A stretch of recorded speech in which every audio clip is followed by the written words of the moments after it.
Hai, ketemu lagi dengan saya di Kata Psikolog bersama Prita di sini. Dalam video ini kita akan membahas tentang apa sih insecure ini gitu kan? Insecure. Di sini kalian pasti penasaran. Apa sih insecure itu? Kenapa banyak banget yang bahas tentang insecure gitu kan? Gak asing gitu dengernya. Kamu tahu gak sih arti dari kata insecure itu apa? Yuk, cekidot. Insecure itu merupakan perasaan yang normal terjadi di setiap orang ya. We are just human being lah ya. Gitu kan, berupa emosi yang terjadi jika seseorang menilai dirinya inferior. Apa sih inferior itu? Merasa dirinya itu rendah ya. Rendah ini bisa rendah diri, rendah kepercayaan, rendah apapun itu. Kemudian dibandingkan dengan orang lain. Jadi mereka lebih banyak membandingkan gitu. Biasanya mereka itu tidak aman, merasa malu gitu. Oh, kenapa saya berbeda daripada Song Hye Kyo gitu kan ya. Umumnya semakin kamu merasa tidak percaya diri, maka akan semakin besar rasa insecure ini muncul di dalam pikiran kita, di dalam diri kita. Sehingga nih kalian itu takut buat bersosialisasi dengan orang lain. Begitu, kenapa? Semakin kita insecure, kita merasa, aduh, aku tuh nggak pantas buat kamu. Sering kan kalian merasa begitu ya kan? No, jangan sampai sering terjadi perasaan begitu. Bagaimana kalau kalian merasakan insecure?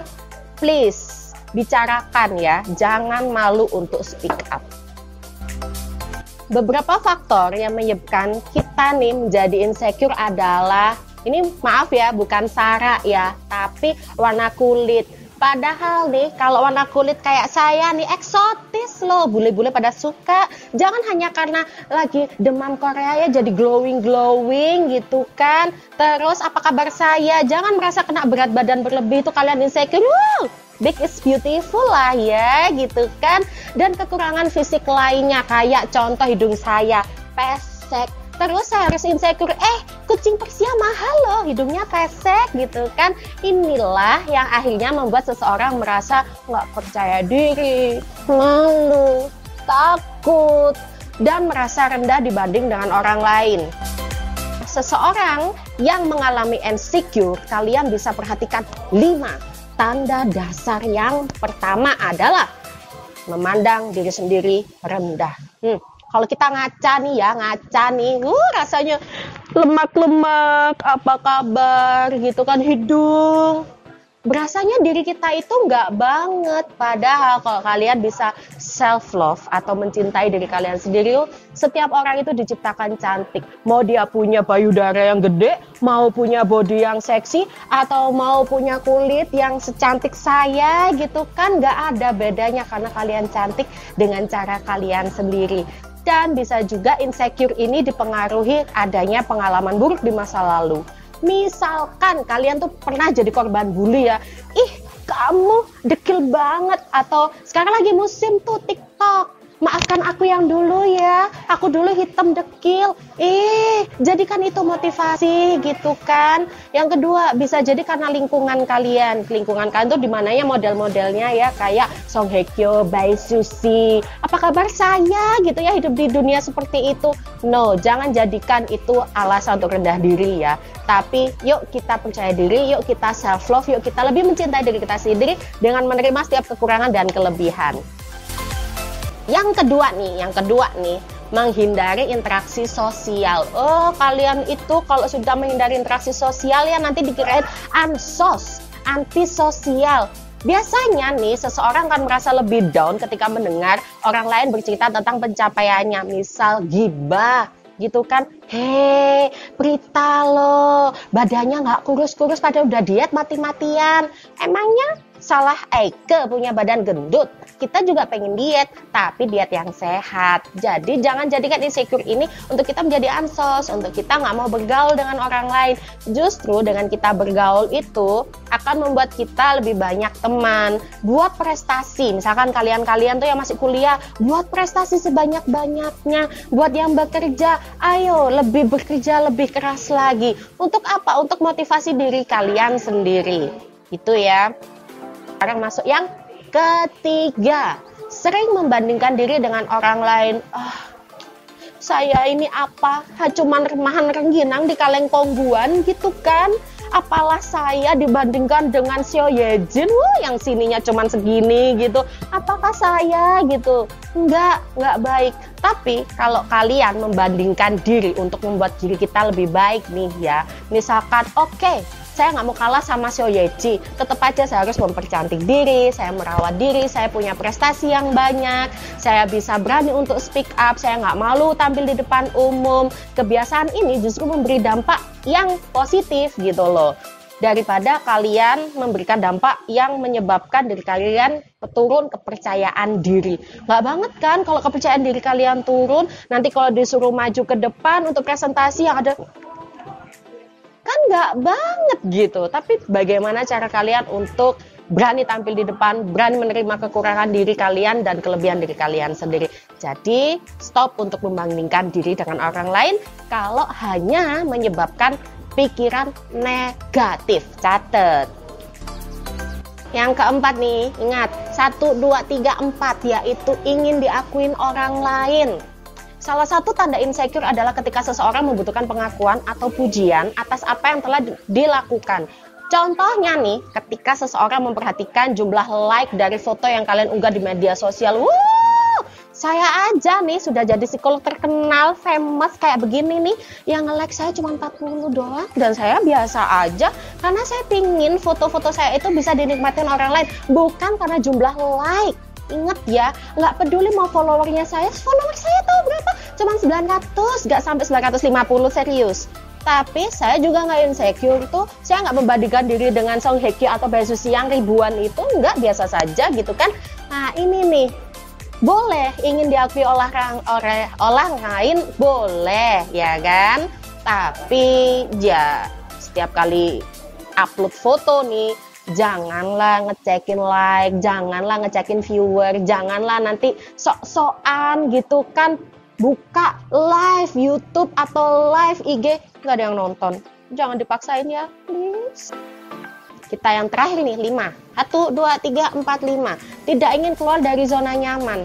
Even saya, seorang psikolog pun, ingin membantu kalian juga nggak bisa. Kenapa? Kalau kalian sendiri nggak mau dibantu. Intinya itu, bantu diri kalian sendiri dulu, baru bisa dibantu oleh orang lain.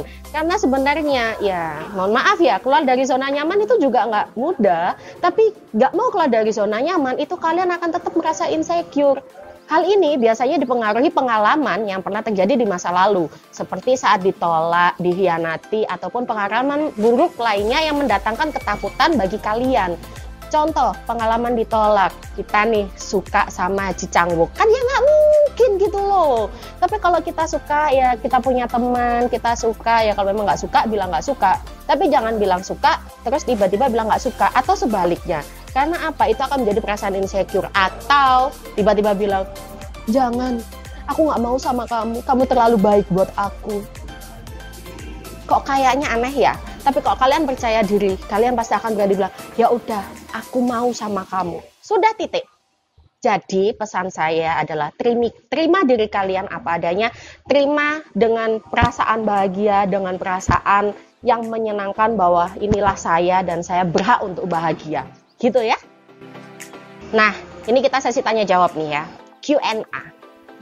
Ada yang bertanya ke saya, Mbak Prit, bagaimana insecure dalam pandangan psikologi? Ya ampun, insecure dalam pandangan psikologi itu nggak banget. Itu masuk ke gangguan mental sebenarnya, tapi nggak parah. Karena apa? Insecure ini merasa bahwa dirinya tidak berharga, dirinya lemah, tidak berdaya, dirinya krisis percaya diri. Buat apa coba? Kalau itu terus-terusan terjadi, akhirnya stres, frustasi, depresi, bunuh diri, mati. Padahal nasi pecel aja masih enak. Beneran serius. Jadi tolong, ketika kalian punya perasaan insecure, tolong speak up, cari teman, ceritakan ke teman supaya teman kalian bisa bantu kalian. Jangan dipendam sendiri, karena dipendam sendiri itu nggak enak. Lebih baik diungkapkan gitu kan ya, daripada nanti jadi bisul. Pertanyaan kedua nih ya, ada yang nanya ke saya gini, Kak Brit, apakah merasakan insecure itu wajar? Menurut kalian wajar nggak? Tulis dong di kolom komen, saya pengen tahu kalian itu merasa insecure itu wajar atau tidak. Tapi dari sudut pandang psikologi, insecure itu nggak wajar. Kenapa? Karena itu akan menyebabkan gangguan fisik, gangguan mental. Loh, kenapa kok ada gangguan fisik? Iya, kalian nggak mau makan, diet berlebihan. Terus kalau badannya kurus kering itu ya, mereka pengen makan mulu, nggak inget kalau perut lambungnya nggak bisa nerima, nggak inget kalau badannya itu butuh asupan tenaga gitu kan. Insecure wajar? Nggak banget. Intinya itu. Jadi jangan pernah mengatakan bahwa insecure itu adalah hal yang wajar. Big no. Pertanyaan ketiga, ya, ini adalah tips buat kalian. Gimana sih cara menghadapi yang namanya insecurity? Bagaimana? Saya kasih tipsnya. Yang pertama, ayo kita belajar untuk mencintai diri kita sendiri dengan menerima kekurangan dan kelebihan. Caranya bagaimana? Tulis di catatan atau apa. Kekurangan Prita, cerewet. Kelebihan Prita, berat badan. Nggak masalah. Berarti kita bisa mengenal diri kita sendiri, tahu batasan diri kita sendiri. Kemudian yang kedua, itu yang pertama ya. Yang kedua ini percaya diri dong, ya kan. Masa kalian itu cantik, ganteng, nggak peduli mau hidung kalian pesek kayak saya atau punya kulit eksotis kayak saya gitu kan. Semua tergantung sudut pandang ya. Percaya diri. Yang ketiga, stop to compare with another person. Berhenti untuk membandingkan diri dengan orang lain. Kenapa? Kalau itu jadi motivasi, it's okay. Iri nggak masalah. Iri kan ini tanda tak mampu, ya bikinlah kalian mampu dengan keirian itu dengan versi kalian. Misalkan saya pengen jadi Agnes Monica misalkan. Nah karena saya nggak bisa, maka saya menciptakan diri saya sendiri, mengkreat diri saya sendiri. Tapi si Agnes ini saya jadikan motivasi, begitu. Ada 3 tips paling utama bisa kalian coba di rumah. Kemudian yang ketiga, yuk kita relaksasi, kita meditasi. Kalau di Relief loh, jangan salah. Di Relief ada konten meditasi, itu bisa kalian download untuk apa? Membantu kalian relax, membantu kalian meditasi lebih tenang, lebih mindfulness, lebih bisa menerima diri kalian sendiri loh. Sudah 4 tips loh yang saya berikan. Next tip di sesi berikutnya ya. Biar kalian penasaran. Pertanyaan keempat, yaitu adalah jenis insecure yang seperti apa sih Mbak yang mengharuskan seseorang harus berkonsultasi ke psikolog atau tenaga profesional lainnya, di mana insecure ini sudah satu mengganggu kehidupan kalian sehari-hari. Contoh kayak tadi nggak mau ketemu sama orang jadi ansos, ya kan nggak banget kalian ansos gitu kan, masa ke kafe sendirian gitu, jomblo banget bu gitu. Terus yang kedua nih, ketika itu sudah mengganggu hidup kalian, bukan keseharian lagi ya, tapi sudah mengganggu hidup nih, dimana kalian sudah mengalami depresi, kalian sudah nggak mau ngapa-ngapain, aktivitas males, mau keluar rumah males, di rumah doang. No, itu kalian harus datang ke psikolog. Kemudian yang ketiga, ada pikiran suicide thought atau untuk sudah melakukan self harm karena merasa dirinya sendiri, enggak lah, aku tuh apa, cuman remaja ginan di kaleng kongguan, apalah aku ini gitulah, butiran debu di padang pasir. Enggak boleh punya pikiran seperti itu ya. Jadi ketika kalian sudah merasa tidak nyaman dengan insecure, merasa kalian butuh pertolongan, carilah. Intinya satu, ketika kalian sudah tidak nyaman dengan insecure kalian, itu tandanya alarm tubuh kalian menginginkan untuk mencari pertolongan. The last question ya, ini pertanyaan kelima. Kalau nanti nambah lagi kalian nggak kangen dong sama saya untuk bikin video lagi. Oke, pertanyaan terakhir adalah, bisa nggak sih Mbak rasa insecure berlebih ini memicu gangguan kesehatan mental yang lain seperti gangguan cemas atau apa gitu? Loh, bisa banget. Makanya itu hati-hati bagi kalian yang suka insecure.